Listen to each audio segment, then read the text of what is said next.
This is only one of the many events in which His Holiness addresses the world about the true message of Islam. In this day and age, it is only Hazrat Mirza Masroor Ahmad, the supreme head of the Ahmadiyya Muslim Jamaat, who is delivering this service of defending Islam. But his efforts were taken to new heights as the world witnessed a horrific side of so-called Islam. The year 2014 brought along another important turning point in history when so-called Islamists once again tarnished Islam. Islam was once again branded as a religion of terrorism and violence. But it was the head of the Ahmadiyya Muslim Jamaat, once again, who took up the painstaking task of showing the true beauties of Islam. In wake of these events, it was for the first time ever the Ahmadiyya Muslim Jamaat UK held 2 peace symposia instead of 1 in a year. The highlight of both symposia was the keynote address of His Holiness Hazrat Mirza Masroor Ahmad.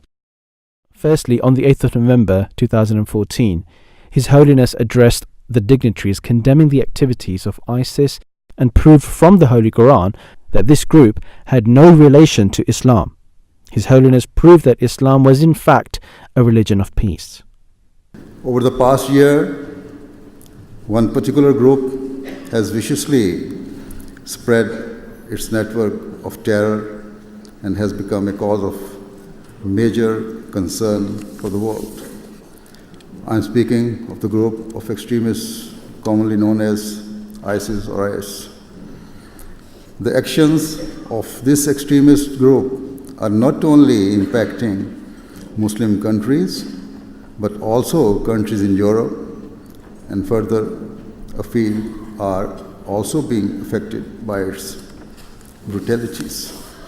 The fact that all of this is being done in the name of Islam sincerely grieves and pains all true and peace-loving Muslims, because such brutal and inhumane ideologies have nothing to do with the religion whatsoever. Rather, in every way and at every level, Islam's real teachings are of peace and security for all people. The second of these conferences was held in March 2015. His Holiness urged the Western powers and influential people to adopt justice and to recognize their responsibilities.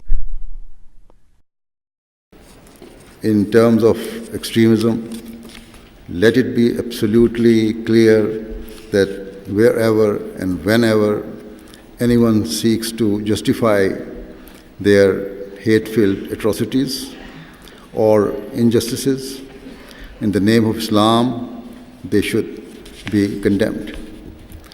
Let it also be very clear that such acts have no relation whatsoever to the true and peaceful teachings of Islam.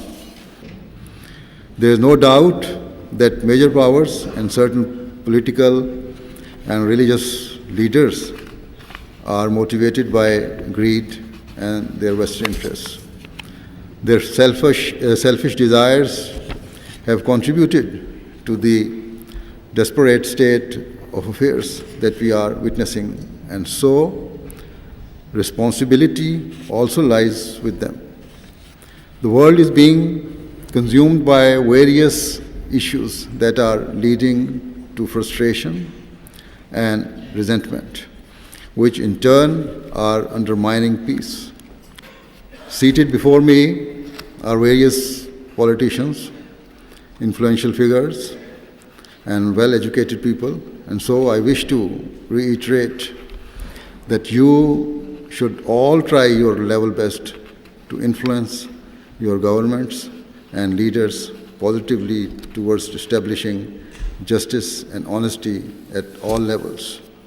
These are the keys to solving the many international and domestic crises of our time.